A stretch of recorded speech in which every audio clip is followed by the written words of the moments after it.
Good morning, नमस्कार, स्वागत है आपका हमारे चैनल जीएस स्टडी 94 में। और दोस्तों मैं यश। तो जैसा कि ये जो वीडियो है दोस्तों, दैनिक जागरण की राष्ट्रीय संस्करण का जो संपादकीय है, जिसे आप एडिटोरियल के नाम से जानते हैं, इससे रिगार्डिंग वो वीडियो बन रहा है। और तमाम लोगों ने जिस तरह से कल के वीडियो पे तमाम तरह की प्रतिक्रियाएँ दी हैं, उनका मैं आभारी हूँ।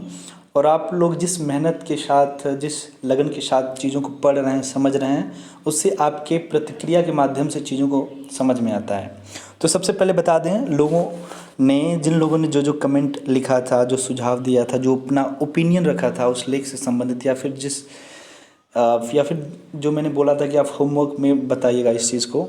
मैंने पूछा था कि जो आदर्श ग्राम योजना के तहत जो कहा गया था कि एक एक सांसद को एक एक गांव का चुनाव करना पड़ेगा उसके डेवलपमेंट के लिए, तो मोदी जी ने कौन सा गांव गोद लिया था, जिसके बाद तमाम जगहों पे देख सकते हैं कि तमाम सांसदों ने गोद लिया था गांव में। तो सारे लोग लगभग जिन लोगों ने अपनी प्रतिक्रियाएं दी हैं, लोगों ने सही बताया। वो जयपुरा है, वाराणसी का। सबसे पहले बता दें जिन लोगों ने प्रतिक्रियाएं दी हैं, एक है रूपम गुप्ता जी, जिन्होंने आंसर सही बताया और बोलती हैं कि मैं दिल्ली से हूँ। Thank you so much. उसके बाद अनुराग मूत जी ने भी सही बताया है। राजीव गिरी जी ने काफ़ी अच्छा डिस्क्राइब किया, आप लोगों को जाकर देखना चाहिए। उन्होंने कहा कि सर, स्वच्छता सर्वेक्षण में अंबिकापुर 5वीं रेटिंग में आया और मैं बहुत ही खुश हूँ। और उन्होंने आदर्श ग्राम योजना को जिस तरह से एक्सप्लेन किया है, वो हमें जाकर उसे देखना चाहिए और उन चीज़ों के माध्यम से सीखना चाहिए। और शिवम कुमार जी हेल्थ अवेयरनेस को लेकर बहुत ज़्यादा जागरूक हैं। उन्होंने कहा कि सर, मैं तकरीबन 200 डिप्स लगाता हूँ, वो बहुत अच्छा है।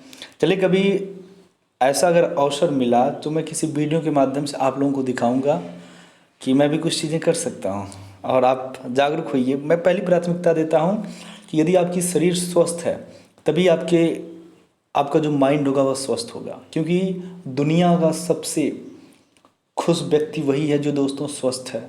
ठीक है।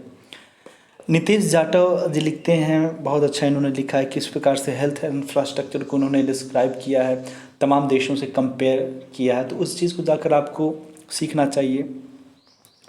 उसके बाद नीतीश कुमार जी ने बहुत बढ़िया अपनी प्रतिक्रिया दिए हैं, वहाँ पर जाकर आप लोग देखिए और समझिए।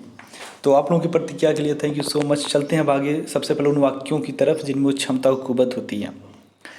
रिकॉर्डिंग तो हो रहा है ना? हो रहा है। यहाँ पर लिखा, स्वयं को जीतना पहली और सर्वश्रेष्ठ विजय है।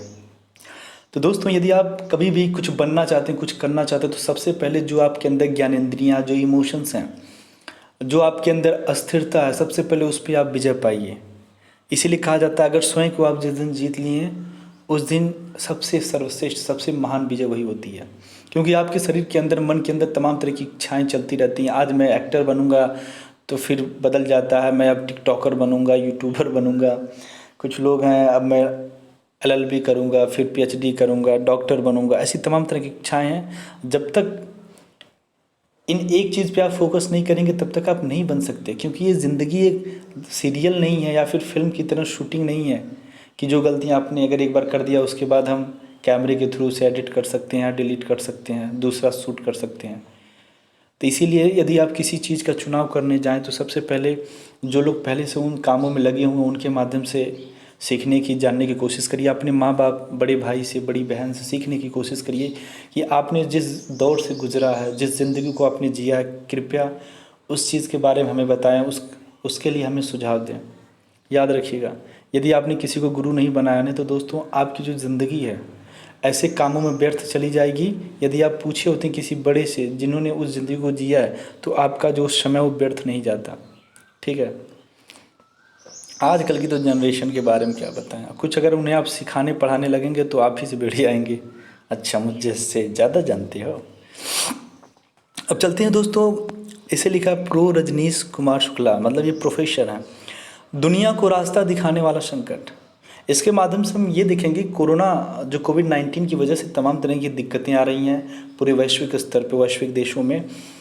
तो इस संकट की वजह से हमें एक रास्ता भी दिख रहा है, और वो रास्ता कौन सा है, कैसा है, उसके बारे में डिस्कस करेंगे। दोस्तों, आज का जो लेख है बहुत ही इंटरेस्टिंग होने वाला, और ये हैं लेखक महात्मा गांधी अंतर्राष्ट्रीय हिंदी विश्वविद्यालय वर्धा के कुलपति हैं। ठीक है। अब चलते हैं आगे। यहाँ पे लिखा है, एक विषाणु यानी कोरोना वायरस ने एटमी हथियारों से लैस दुनिया में खलबली मचा दी है। विकसित राष्ट्रों में भय और संतराज से बाहर निकलकर आर्थिक गतिविधियां शुरू करने की मांग सुनाई दे रही है। इस मांग के समानांतर कुछ अहम प्रश्न भी हैं, जैसे कि विज्ञान और तकनीकी के शीर्ष पर पहुंचे हुए राष्ट्र आखिर स्वास्थ्य सुविधाओं और जीवन रक्षक उपकरणों के अभाव से क्यों जूझ रहे हैं। अब एक चीज़ सोचिए कि पाकिस्तान जैसा देश, जिसे के पास खाने के लिए कुछ भी नहीं है, तमाम तरह की जो इंफ्रास्ट्रक्चर है वहाँ पे डेवलपमेंट की चीज़ें हैं वो पूरी तरह से चाइना और अन्य देशों के ऊपर निर्भर है। अगर आईएमएफ जैसी संस्था उसे वित्तीय मदद ना दे तो उसकी ज़िंदगी खराब हो जाएगी। एक है फाइनेंशियल टास्क फोर्स जो आइडेंटिफाई करती है कि ये राष्ट्र को उस लायक है, कैपेबल है, दिया जाना चाहिए कि नहीं, किस प्रकार से गिड़गिड़ाता रहता है।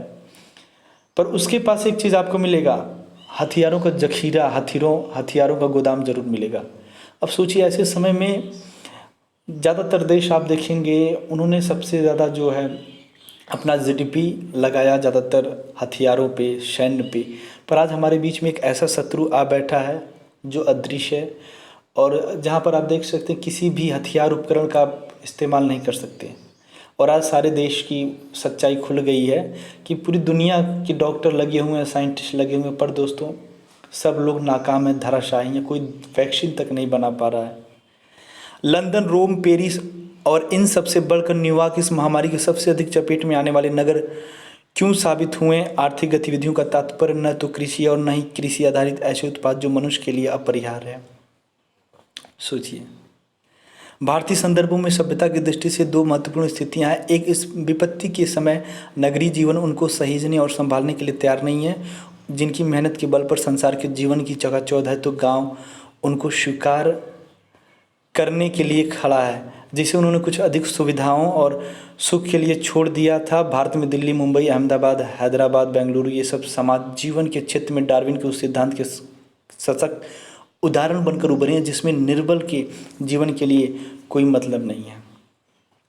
दोस्तों आपको बता दें, तमाम ऐसे लोग हैं जो देश से, विदेश से या फिर राज्यों के अन्य जगहों से पलायन होकर गांव की तरफ आ रहे हैं। उनकी विचारधारा पूरी तरह से स्पष्ट और बहुत ही प्रेरक साबित हो रही है।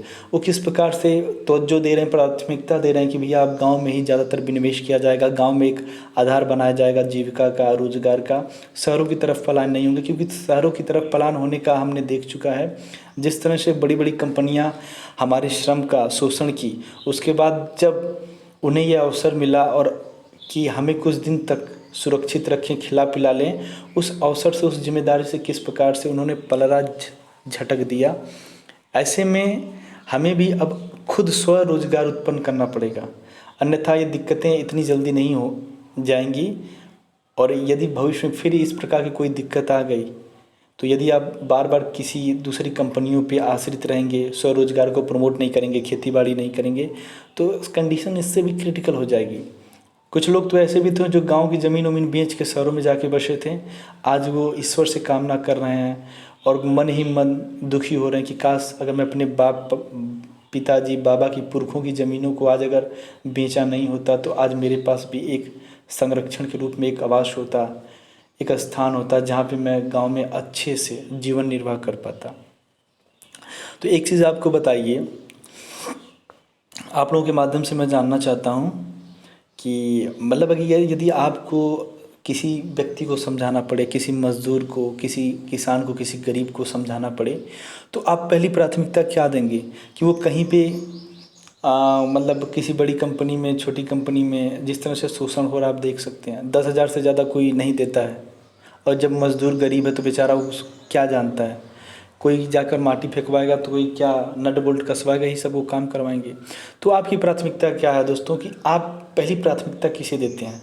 क्या आप इस पे प्राथमिकता नहीं देते हैं कि जो गांव के लोग हैं वो कृषि आधारित ज़्यादा काम करें, जो बकरी पालन हुआ, शुगर पालन हुआ, मुर्गी पालन हुआ, मछली पालन हुआ, ऐसे कार्यों में क्या आप नहीं चाहते कि बढ़ावा मिले?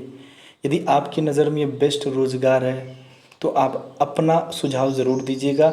यदि सरकार के द्वारा कोई सब्सिडी आई है तो उसके बारे में भी प्रयास करिएगा कि आप बता सकें, क्योंकि बहुत सारे लोग हैं जिन्हें हो सकता है कि आपके माध्यम से अवसर मिल जाए, लोग जाएं बैंक की मदद से इस अवसर का लाभ ले सकें। महामारी के इस कालखंड के बाद भौतिकवादी लालच और उदारवादी अहंकार के बीच का प्रत्यक्ष युद्ध भी आसन्न है। ऐसे में कोरोना के बीच का जीवन कैसा होगा, इसको लेकर दुनिया भर के नीतिकार, राजनीति विज्ञानी, समाजशास्त्री और मनोविज्ञानी विचार मंथन कर रहे हैं। पर जिस एक बात की सबने उपेक्षा की वह यह कि उत्पादकता उपभोग की उत्तर आधुनिक सभ्यता ने मनुष्य को ऐन्द्रिक आशावाद का किस कदर गुलाम बनाया है। सोचिए, हमारे पूरी मैं पृथ्वी की बात करूं, जितने भी देश हैं वो इतना ज़्यादा एक्सप्लोटेशन कर रहे हैं, इतना ज़्यादा शोषण कर रहे हैं, जितने संसाधन की ज़रूरत है उतना नहीं, वो सोचते हैं कि भंडारण भी कर दें। कुछ दिन पहले अमेरिका में जिस तरह से पेट्रोलियम जो उत्पाद हैं, डीजल है, पेट्रोल है, उनका लोग जिस तरह से सड़कों पे फेंक रहे थे, लोग बांट रहे थे, फ्री में ले जाओ, तो भैया क्या ज़रूरत है इतना ज़्यादा रिजर्व करने की। मतलब कम से कम कुछ संसाधन जो है, कुछ संपत्ति जो है, आप पृथ्वी के गर्भ में भी रहने दीजिए, जिससे क्या है कि संतुलन बना रहे। अन्यथा अभी तो ये जो परिणाम दिखाया गया, एक भी छोटी सी ये नमूना है, मतलब इतना छोटा नमूना से किस तरह से पूरी पृथ्वी भयभीत हो गई। अगर ये और बड़ा होता तो क्या स्थितियां होती हैं, आप सोच सकते हैं। उसके बाद है, भारत जैसे पारंपरिक देश में शराब की दुकानों के सामने लगने वाली लंबी कतारें इसका सबूत है। इसलिए आज समकालीन सभ्यता पर एक भौगोलिक विमर्श होना वक्त की मांग है। जैसे गांधी ने 1909 में हिंद स्वराज पुस्तक के माध्यम से खड़ा किया था। जी हाँ दोस्तों, आप तमाम तरह की अराजकता देख सकते हैं। इस दुविधा भरी घड़ी में भी कुछ लोग ऐसे थे जो दारू पीने के लिए इतने उत्साहित हो गए थे कि वो 4-5 घंटे या फिर ये कहें कि सुबह से लेकर शाम तक लाइन में ही खड़े रह गए कि हमको दारू पीना है। सोचिए, मतलब इतना लाइन तो कोई जांच कराने के लिए, कोरोना के लिए नहीं खड़ा होता। अगर इतना खड़ा हो जाएगा तो 100 गाली सरकार को देगा, ठीक है। अगर मेडिकल इक्विपमेंट की खरीदने की बात हो, मास्क खरीदने की बात हो, तो इतना देर तक लाइन नहीं लगाएगा, दूसरा विकल्प तलाशने की कोशिश करेगा। पर दारू पीने के लिए देख सकते हैं, मतलब इस दुविधा भरी घड़ी में ये कहा जा रहा है सरकार की तरफ से, तमाम सरकारों ने देख सकते हैं देशों की, उन्होंने कहा कि आप अपना इम्यूनो सिस्टम बढ़ाएं, योगा करिए, एक्सरसाइज करिए। पर हमारे देश में लोग इन चीज़ों से ज़्यादा महत्व शराब पे दे रहे हैं कि जैसे ही शराब दारू पिएं उसके बाद उनका इम्यूनो सिस्टम कमज़ोर हो, उसके बाद स्थितियाँ क्या होंगी आपको पता है। रेलगाड़ियाँ थी तो बीमारी धीरे फैलती थी, फिर भी गांधी ने कहा कि रेलगाड़ी महामारी फैलाती है, इसलिए बंद होनी चाहिए। कोरोना वायरस से उपजी महामारी हवाई जहाज़ों के जरिए फैली। चीन से प्रारंभ होकर पूरी दुनिया के 200 देशों में कोरोना फैलाने वाले लोग विमानों से ही चल रहे थे और उनमें न कोई अशिक्षित था न कोई अशक्त। महामारियां तो हर 100-150 साल में फैली ही हैं, पर दुनिया के इतने अधिक देशों को ग्रसने वाली महामारी पहली बार आई है। इसलिए पहली बार यह महसूस किया जा रहा है कि विकसित होना, समृद्ध होना और सामरिक रूप से ताकतवर होना किसी भी राष्ट्र या समाज के सुखमय जीवन की गारंटी नहीं है। बता दें आपको, जो राष्ट्र अब तक ये सोचते थे कि मैं पूरी दुनिया में महाशक्ति के रूप में उभर के आया हूँ, मेरे आगे पीछे कोई नहीं है, मैं आपके सामने एग्जाम्पल के तौर पे पेश करना चाहता हूँ अमेरिका, ब्रिटेन, इटली जैसे देशों को, जिनकी पूरी तरह से जो व्यवस्थाएं थी, स्ट्रक्चर था, पूरी तरह से ध्वस्त हो गई। वो अपने लोगों को बचा नहीं पाए और उनसे जो निर्धन गरीब, जिन देशों के बारे में कोई जानता ही नहीं था, वो बल्कि उनसे अच्छा कंट्रोल किया। उन्होंने अच्छी पॉलिसी इम्प्लीमेंट की अपने देश में, लोगों से अपील किया बार बार। सोचिए, अमेरिका अब इतना आगे होने के बावजूद, इतना डेवलपमेंट कंट्री होने के बाद भी किस तरह से अपने लोगों को अपनी नज़रों के सामने मरते देखा और दूसरे देशों पर निर्भर हो गया कि भैया तू दवा दा, तू वेंटिलेटर दा, आप ये दीजिए, ऐसी तमाम तरह की बातें। तो याद रखिएगा, विकसित होना कोई मतलब नहीं है कि नहीं आपको ये बीमारी नहीं पाएगी।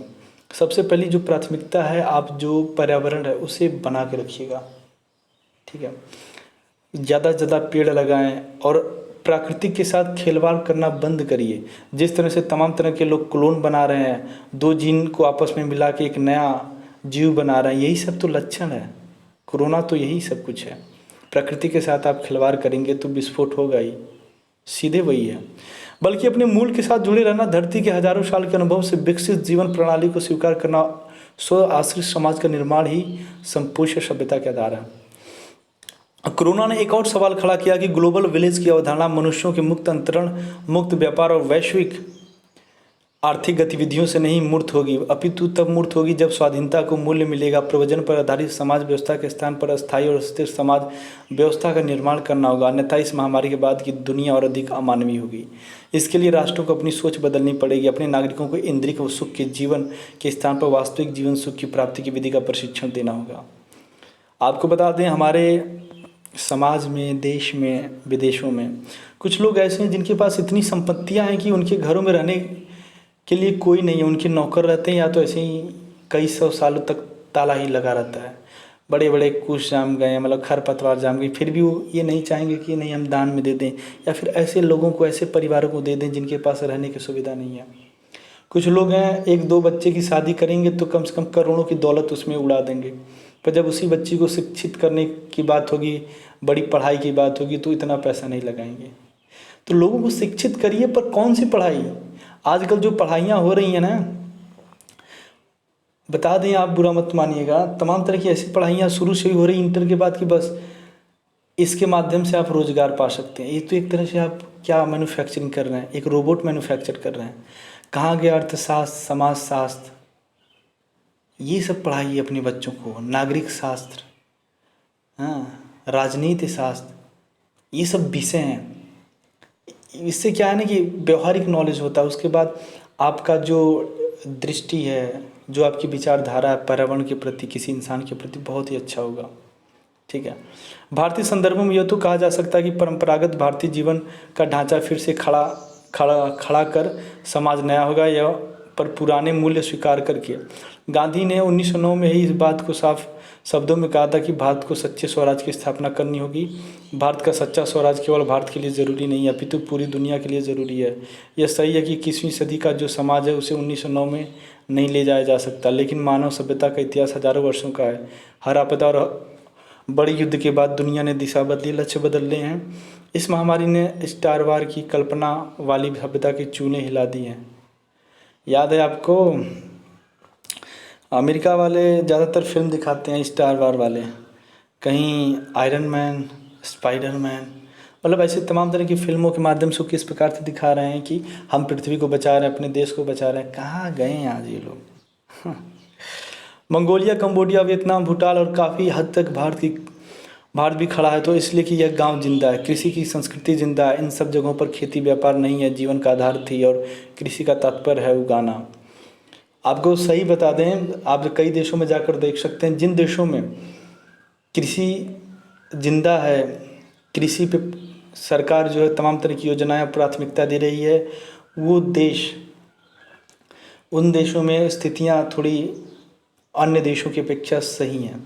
यदि भारत जैसे देश में दोस्तों ग्रामीण इलाका कम होता, गांव नहीं होता, तो भयानक इतनी होती स्थितियां कि आप कल्पना भी नहीं कर सकते। उसके बाद खाने के लिए आप लोग तरस जाते हैं। कृषि का तात्पर्य है उगाना, बनाना नहीं। बनाते हैं तो कृत्रिम होता है, उगाते हैं तो सहज होता है। सोचिए,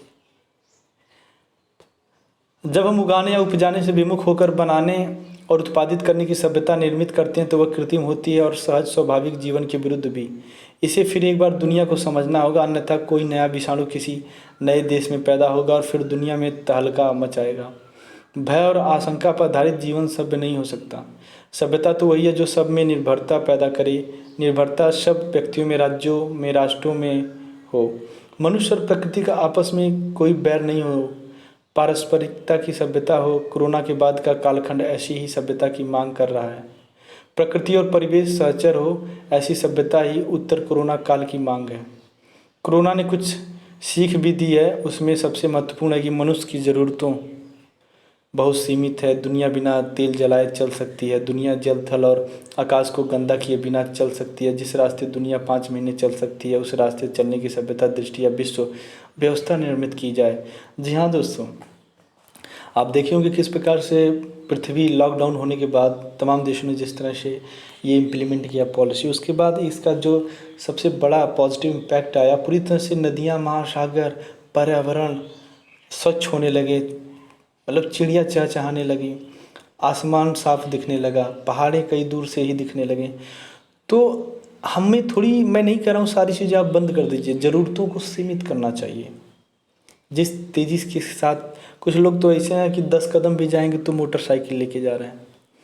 थोड़ा सा अपने पैरों पे भी बल दीजिए। ईश्वर ने इसीलिए आपको पैर दिया है, इसका उपयोग करेंगे नहीं तो ये भी बना रहेगा, मजबूत बना रहेगा। और ज़्यादातर टेक्नोलॉजी पर निर्भर रहेंगे तो ज़िंदगी ख़राब हो जाएगी, 30 साल के बाद बूढ़े हो जाएंगे। आने वाले कई सौ साल के लिए स्वस्थ और आनंदमय विश्व निर्मित कर सकते हैं। कोरोना के बाद की सभ्यता मनुष्य के लालच और लोलुपता की नहीं, जियो और जीने दो की सभ्यता होनी चाहिए। पराश्रितता और पराजीविता की सभ्यता ना होकर स्वाश्रितता और पारस्परिकता की संबंध होगी सभ्यता होगी। मानव के स्वाभिमान और मानवता के कल्याण की सभ्यता होगी। तो दोस्तों, इस पर आप थोड़ा अपना भी दीजिएगा कि जो कोरोना वायरस की वजह से जो दिक्कतें, जो समस्याएं सामने आई हैं, यदि हम कृषि पे ज़्यादा जोर दें, ठीक है, तो क्या हम आने वाले समय में अगर फिर कभी इस तरह की पैंडेमिक महामारी आती है तो उससे लड़ सकते हैं कि नहीं। और आज जनसत्ता का दोस्तों एडिटोरियल नहीं आएगा। जनसत्ता का एडिटोरियल इसलिए नहीं आएगा क्योंकि जो हमने कल का बताया था सेम वही आया है, तो उसे बताने का कोई मतलब ही नहीं है, ठीक है। So that's why we have to believe in quality not a quantity. Thank you so much.